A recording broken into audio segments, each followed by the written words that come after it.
Shalom, perkenalkan nama saya Florence atau akrab dipanggil dengan Oma Florence karena usia saya udah lansia.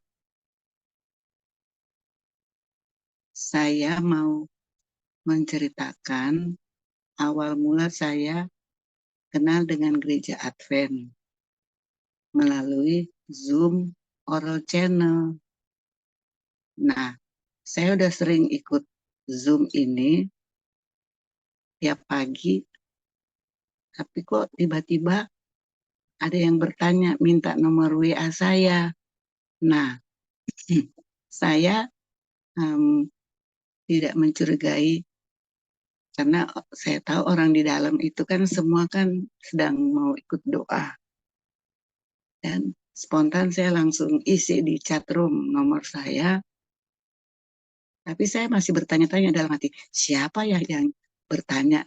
Udah sekian lama kok saya ikut Zoom, kok baru kali ini ada yang bertanya? Karena kan di chat room kan hurufnya kecil, jadi saya agak sulit kan bacanya, terburu-buru. Tapi udah, saya tenang aja karena saya pikir ini kan pasti orang orang gereja lah. Dan setelah itu tiba-tiba di WA saya masuk. Masuk, ternyata yang bertanya itu Ibu Melvayanti Tampu Bolon. Nah, disitulah saya tanyakan, loh, uh, ada apa rupanya? Kok tumben minta nomor WA saya? Ternyata Ibu Melvayanti ini tergugah hatinya karena saya setiap pagi pokok doa saya itu saja, jadi dia sampai hafal. Jadi pokok doa saya untuk mendoakan Lady dan Anwar yang terlibat KDRT dalam rumah tangganya.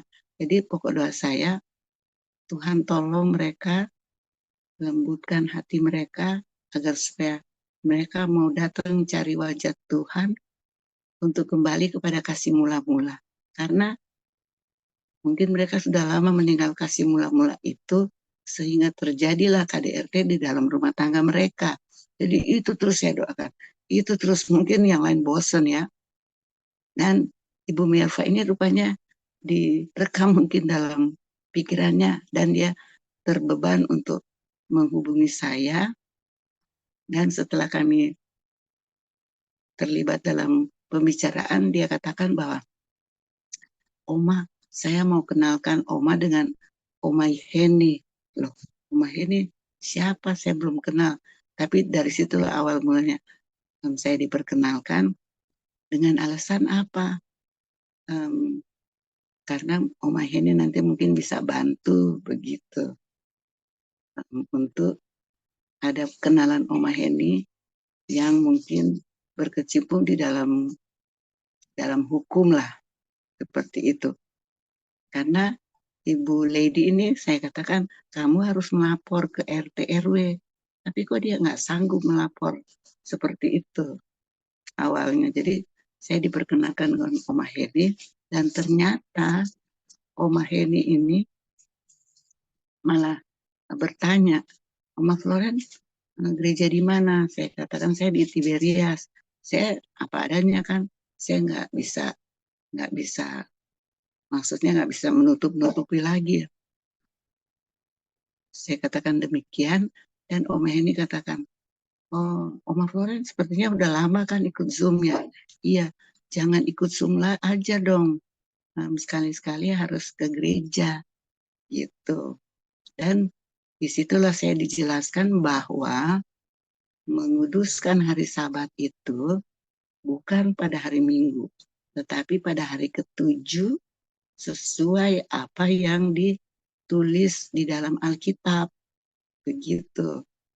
Karena Tuhan Yesus juga menguduskan hari Sabat kan setelah dia melakukan 6 hari untuk menciptakan langit dan bumi ini, dan dia juga berhenti pada hari ketujuh itu. Ternyata itu ada yang rubah itu menjadi hari Minggu. Jadi saya baru tahu di sini, dan setelah saya tahu, saya bilang, wah, kenapa nggak dari dulu ya? saya mengetahui ini. Jadi Omah ini banyak banyak sekali mengarahkan saya, tapi melalui ayat-ayat dalam Alkitab seperti itu. Jadi saya kagum Omah ini kok sudah lebih senior dari saya, usianya udah jauh di atas saya, dia udah kepala 8 lebih, tapi kok dia cerdas sekali mengungkapkan itu ayat-ayat firman Tuhan. Dan puji Tuhan saya dicelikan ya mata rohani saya yang selama ini tidak pernah saya dengar di khotbah-khotbah di atas mimbar. Begitu. Jadi saya lanjut.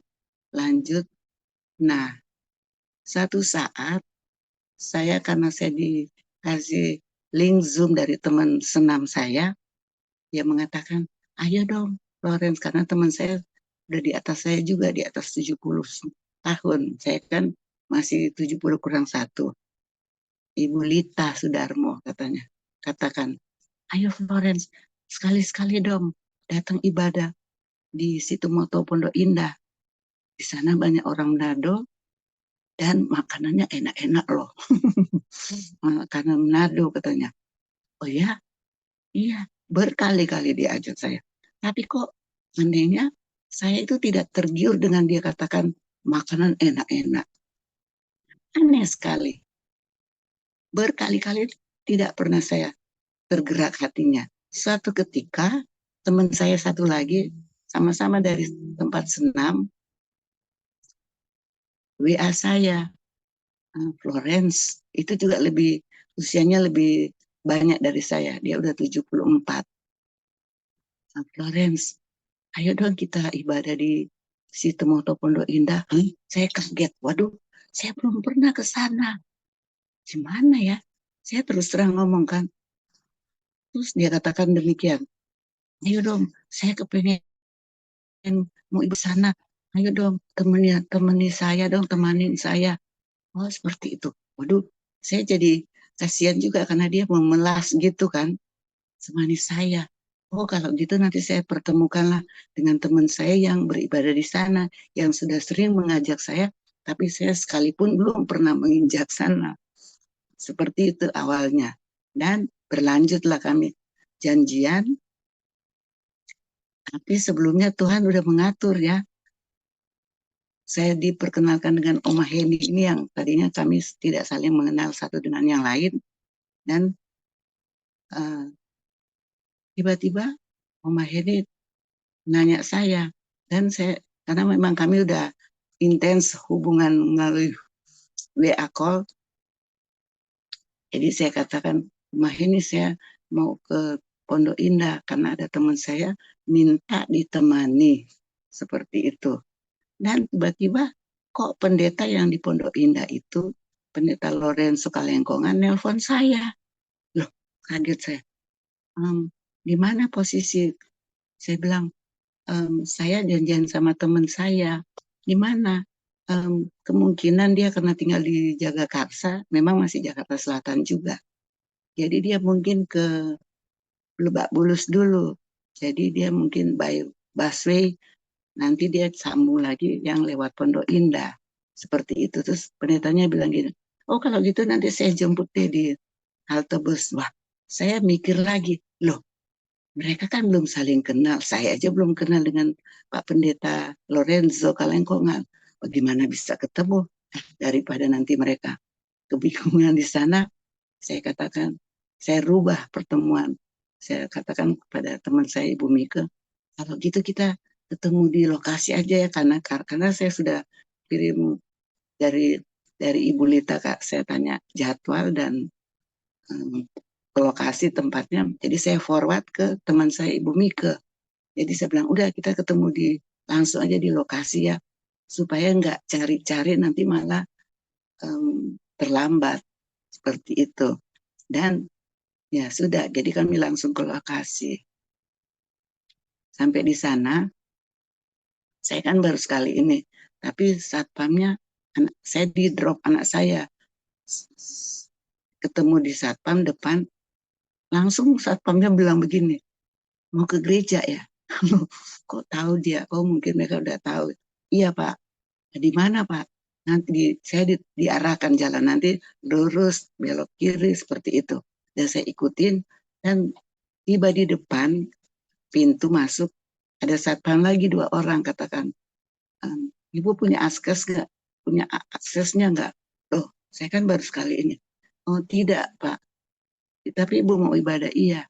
Oh udah, puji Tuhan satpamnya juga Tuhan pakai antar saya. Dia sendiri yang menawarkan diri. Ayo saya antar, katanya. Dia antar saya ke satu tempat, ada lift yang tanpa akses itu. Udah dia yang klik liftnya, disuruh masuk saya. Setelah itu saya udah masuk, tertutup lah liftnya, baru dia pergi. Tapi sebelumnya dia udah arahkan, nanti keluar dari lift belok sana belok mana gitu. Begitu keluar dari lift, saya kaget. Waduh, ternyata tempat parkir. Saya ketakutan suka lihat film-film horor kan, tempat lift suka ada kejahatan. Tuhan, tolong saya Tuhan. Sepi banget, masih sepi karena pagi ya. Tuhan, tolong, Tuhan, tolong, Tuhan, tunjukkan. Saya memanggil orang jauh sekali, nggak kedengeran. Akhirnya saya cari-cari aja, Tuhan, tolong, tunjukkan, Tuhan, tolong, tunjukkan. Dan Tuhan tuh baik, benar ditunjukkan lah. Ada satu pintu gitu. Saya mengarah ke situ dan benar. Ternyata benar itu pintu gereja. Di situ sudah ada yang penerima tamunya. Saya langsung bertanya, Ibu Lita sudah ada? Belum. Ibu Mika? Belum. Oh ya, tapi masuk aja Bu. Masuk aja, nunggu di dalam. Ya udah saya masuk dong. Daripada berdiri di luar. Saya duduk, ambil tempat kursi duduk di belakang depan pintu supaya kalau ketika mereka masuk saya kan bisa lihat. Ya, udah saya duduk situ baru mereka berdatangan. Dan awalnya saya ibadah di situ. Seperti itu. Nah, setelah selesai ibadah di situ, saya baru tahu bahwa teman saya Mika ini yang minta ditemani untuk ibadah di Pondok Indah, ternyata suaminya dulu itu sekarang almarhum dulu pendeta. Saya baru tahu di gereja. Oh, karena saya lihat loh, kok banyak orang kenal dia. Dia juga kenal yang lain banyak. Baru dia katakan bahwa iya dia suaminya pendeta. Oh, seperti itu.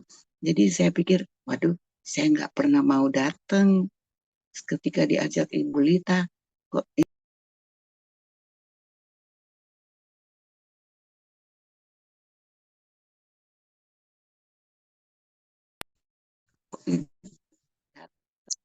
menemani dia seperti itu. Dan ketika pulang, dia katakan demikian, Florence, saya kan jemaat di Lenteng Agung. Sekali-sekali dong ibadah di Lenteng Agung tempat saya ya, walaupun jemaatnya sederhana-sederhana katanya. Orang miskin lah. Saya jadi nggak enak. Saya bilang, aduh, nanti dipikir saya mau cari orang yang berbeda gitu. Jadi saya kabulkan permintaannya dia.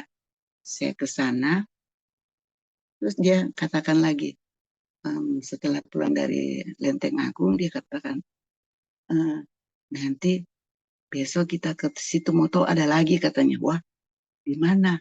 Di Rasuna Said di Kuningan. Oh ya, nggak apa-apa.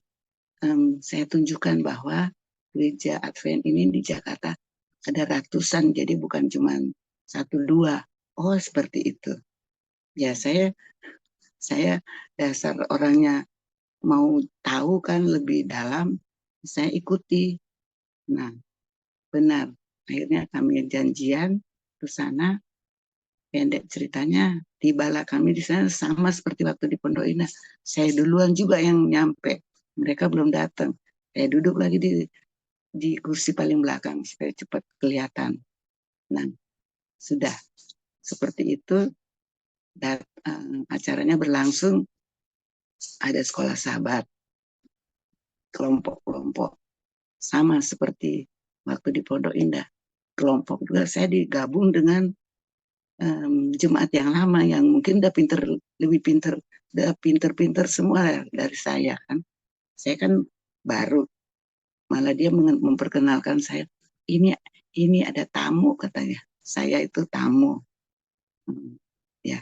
Nah, di sana kami dikelompoki termasuk ternyata yang di kelompok saya itu pendeta di situ. Nah, jadi karena dia bilang tamu, jadi pendetanya langsung tahu. Dan saya di dari atas mimbar ketika dia naik mimbar, dia katakan di sini ada tamu, disebutkanlah nama saya. Waduh, saya bilang seperti ini rupanya kalau datang beribadah di gereja Advent. Dari situ ibu teman saya Ibu Mika katakan, tapi besok saya kan udah bolos nih cerita istilahnya. Kita ke Lenteng Agung lagi ya. Jadi saya nurut aja. Ya udah nggak apa-apa. Nah, saya ikut ke sana. Memang sana kan saya baru sendiri. Jadi saya naik kendaraan umum. Ya nggak apa-apa. Saya jauh jalannya tuh muter-muter. Lewatin rel kereta, mana mesti nyebrang. Nyebrang juga di sana kendaraannya padat, banyak. Nah, tapi perbedaannya waktu saya ke sana, waktu sekolah Sabat, kan tadinya yang waktu di Pondok Indah sama di Menara Imperium itu, saya digabungkan dengan jemaat yang sudah lama, sudah senior. Nah, kalau di situ, saya dipisahkan satu ruangan tuh di belakang mimbar, ada spesial ruangan. Mereka mungkin untuk rapat, kosong kan saat itu. Nah, jadi saya ditemani teman saya Mika sama ada dua anak muda. Nah, di situ saya di situ merasa waduh spesial gitu. Disanjung saya tidak digabung dengan jemaat yang lama. Jadi saya lebih bebas bertanya, empat mata lebih banyak pertanyaan seperti itu.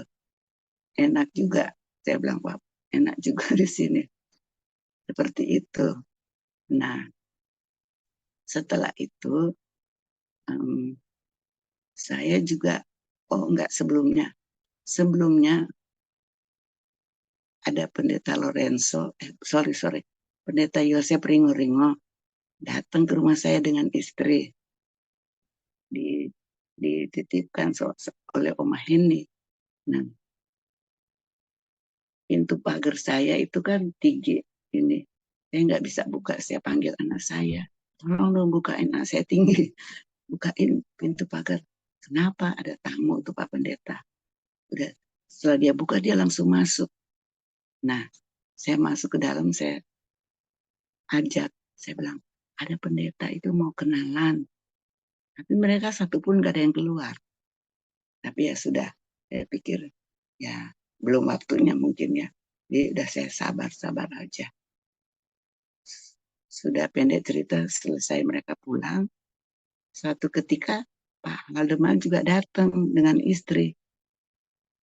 Nah, saya pikir kan waktu Pak Pendeta Haldeman nanya saya mau datang, saya pikir Pak Pendeta sibuk mungkin.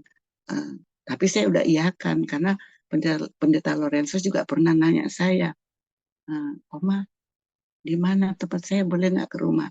Boleh. Sherlock dong. Saya nggak bisa Sherlock Pak Pendeta karena lokasi rumah saya itu tidak di pinggir jalan. Jadi Google susah kali mau cari kan karena saya memang udah dikelilingin tembok karena sebelum saya tinggal di sini di sebelah kiri kanan saya itu masih kebun semua, belum ada rumah-rumah tembok. Sekarang udah ditembok karena udah ada kayak townhouse gitu. Nah, jadi saya sulit untuk share Sherlock gitu. Google juga nggak nanggapin. Jadi dia nggak jadi datang. Tapi kok ini Pak Pendeta Aldeman nyampe gitu. Wah, memang Tuhan yang tunjuk ya. Seperti itu. Nah, ketika Pak Pendeta Aldeman di rumah, sampai di rumah saya panggil anak saya kan. Saya katakan, Mas, itu ada Pak Pendeta, mau kenalan. Loh, puji Tuhan saya aja kaget. Oh, dia mau keluar. Terus karena anak saya guru musik, jadi Pak Pendeta Haldeman juga bisa gitu. Jadi ngobrol tentang musik ya, tune in lah mereka ya, connect. Disitulah saya bersyukur, oh terima kasih Tuhan. Dan setelah sebelum pulang, Pak Pendeta Haldeman mengundang saya sekali-sekali dong datang ke Moria gitu. Oke. Nah, dengan harapan saya minta dianterin anak saya. Waktu itu tanggal 2. Saya mau ke sana, belum sebelum tanggal 2. Tapi dia nggak sempat. Dia ada urusan katanya. Malah dia udah berangkat duluan pagi-pagi. Tapi puji Tuhan, Ibu Mika teman saya mau nganter saya. Mungkin dia pikir gantian, ya dia mau. Jadi dia datang ke rumah saya jam 7 pagi. Saya nunggu dia dulu baru saya order Grab car. Karena takut nanti drivernya nunggu lama kan kalau cepet nanti dia datang. Dan benar dia datang. Akhirnya baru saya order Grab car. Dan itu juga nggak lama datangnya. Puji Tuhan. Tapi anak saya udah pergi duluan. Gimana nih, Om Mika? Saya sebenarnya kan mau antar anak saya, mau ketemu dengan Pak Stefanus gitu. Ya udah nggak apa-apa lah. Kita aja berdua dulu. Oke. Ya sudah, dari situlah kami ke sana berdua. Nah, seperti itu. Setelah sampai di sana, saya saya bilang, oh ini beda lagi ini. Sekolah sahabatnya tidak di kelompok-kelompok, tapi semua jadi satu. Ya, ternyata Pak Stefanus itu yang memimpin kami sekolah sahabat. Oh ya, saya jadi baru tahu dari jauh. Tapi ketika selesai khotbah, kan potluck ya, saya duduk satu meja dengan ada suami istri, udah usianya lebih banyak juga dari saya, malah mereka mungkin udah angka 8 ya, 80 sekian lah. Nah, tapi memang sebelumnya saya ingat Pendeta Haldeman bilang bahwa ada kok jemaat saya di Pondok Labu katanya. Oh ya, nah mereka juga ke sana naik busway katanya, suami istri.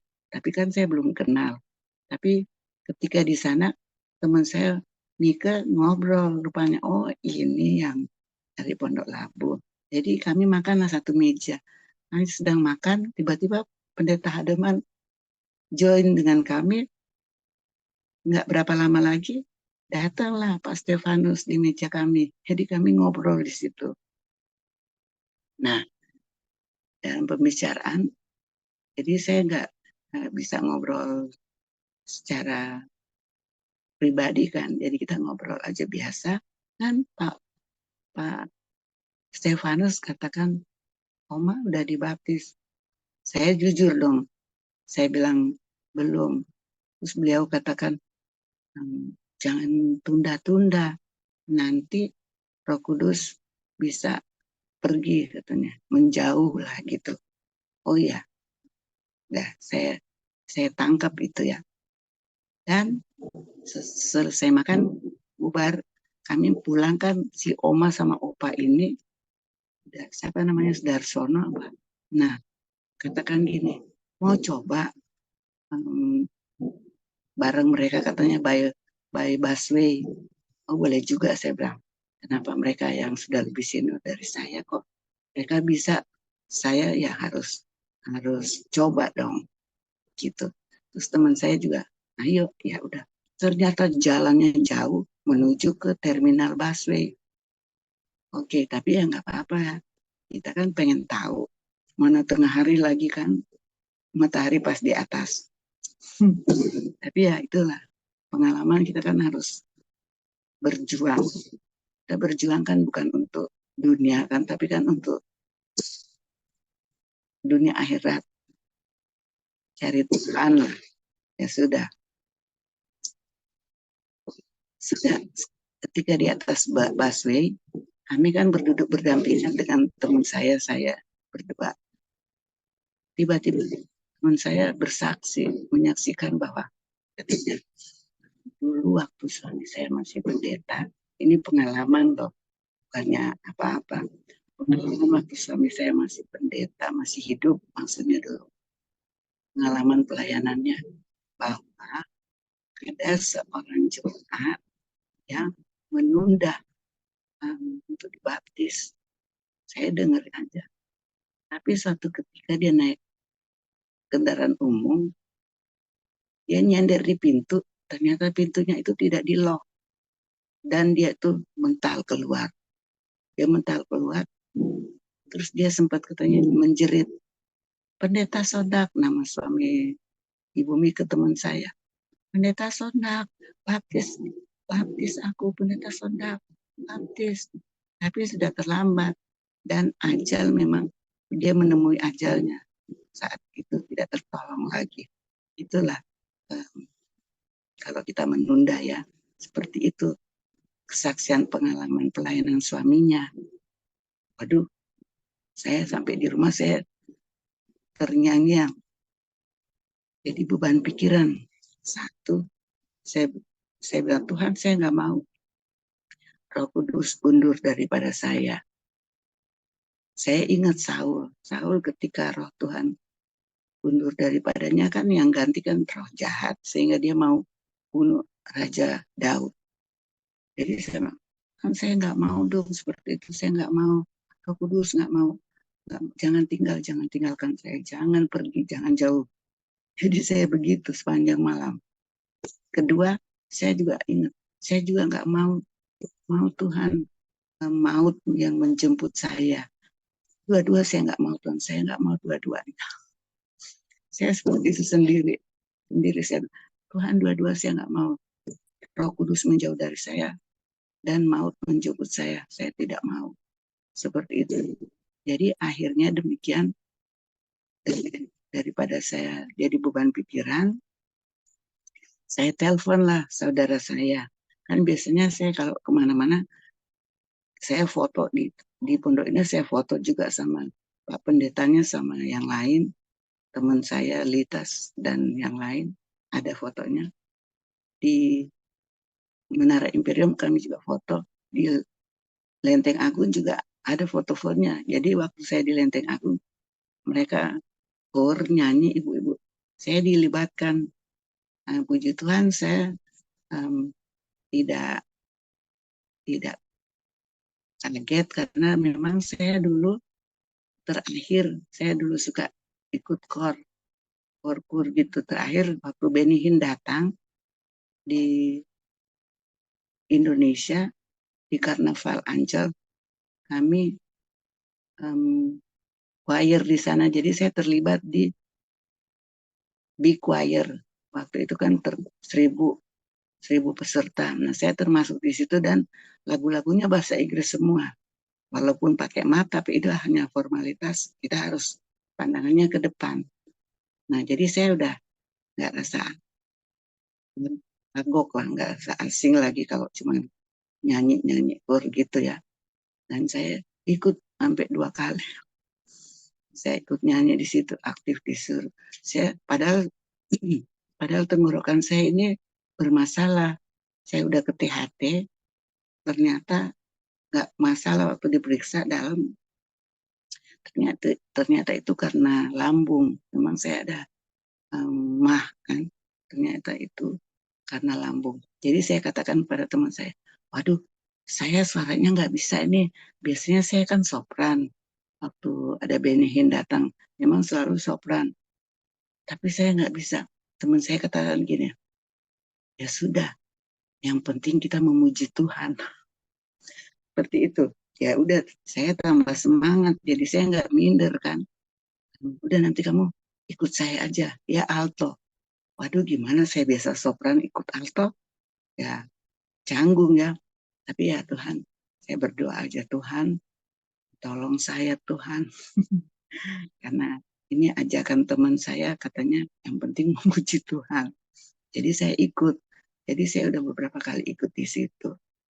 Nah, dan teman saya juga, Ibu Mika ini katakan, saya mau kamu dibaptis dong di Lenteng Agung. Nah, supaya saya ada teman. Saya hanya dengar aja sepintas gitu. Saya tidak katakan iya atau tidak menolak. Cuman yang waktu saya pergi ke Mon Moria itu, yang apabila ditunda, Roh Kudus nanti menjauh, pergi, dan satu lagi maut menjemput. Nah, di situ saya curhat dengan saudara saya yang ternyata menantunya juga pendeta rupanya tapi daerah Bekasi Timur. Saudara saya katakan, ya udah, sama pendeta Jamie di mana? Bekasi Timur. Waduh, Bekasi Timur kan jauh. Itu mah udah keluar kota, saya katakan gitu. Kalau Mon Moria kan pun jauh, tapi kan masih Jakarta Barat. Saya katakan gitu. Dan dia spontan katakan, ya udah di situ aja. Begitu awalnya. Nah, saya juga mau laporan sama Oma Heni karena saya anggap Oma Heni kan mentor saya. Saya mau laporan, mau nelpon maksudnya. Tapi saya ingat di sini kan pagi, di sana kan pasti malam. Nah, sedangkan kemarin waktu di Zoom, kemarin pagi, subuh, Oma Heni katakan dia sakit kepala karena kurang tidur. Ya, kalau saya telepon dia kan nggak sopan kalau dia lagi tidur. Tapi lagi-lagi Tuhan bekerja. Oma Heni tiba-tiba masuk nelpon saya bilang, saya lihat, waduh, Oma Heni, oh Tuhan.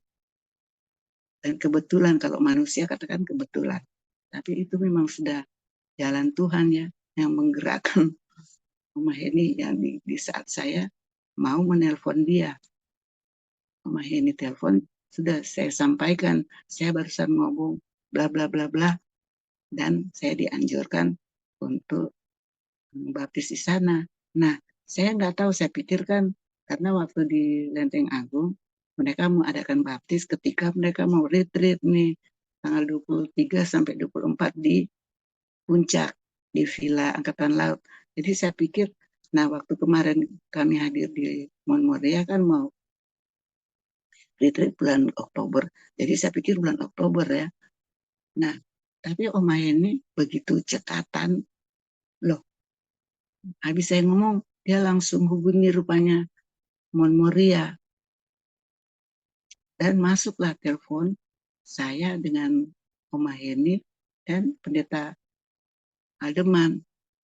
Loh, terus langsung minggu depan bisa. Wah, saya hampir terkaget-kaget. Kok segitu cepatnya ya Tuhan yang atur ya. Padahal saya pikir kan nanti Oktober, seperti Lenteng Agung retreat dan sekaligus mau diadakan pembaptisan baptiso. Nah, tapi kok ini langsung minggu depan? Dahsyat. Tuhan itu memang dahsyat ya. Yang kita tidak tahu masih rahasia menurut manusia, tapi ternyata sudah disediakan Tuhan. Itulah bedanya ya, pemikiran manusia dengan Tuhan kita. Ya sudah, jadi saya langsung dijadwalkan, karena kan tidak boleh menunda, nanti Roh Kudus menjauh, nanti maut menjemput. Wah, saya nggak mau dua-duanya. Ya, sudah saya oke, seperti itu. Sehingga saya bisa melanjutkan ambil keputusan untuk baptis di sana. Saya pikir saya sendiri, ternyata ada beberapa orang juga kami tadi dibaptis, dan kayaknya lega ya. Jadi saya sudah tidak ada beban pikiran lagi seperti itu. Mengucap syukur, Tuhan itu baik. God is good all the time, and all the time God is good. Amin.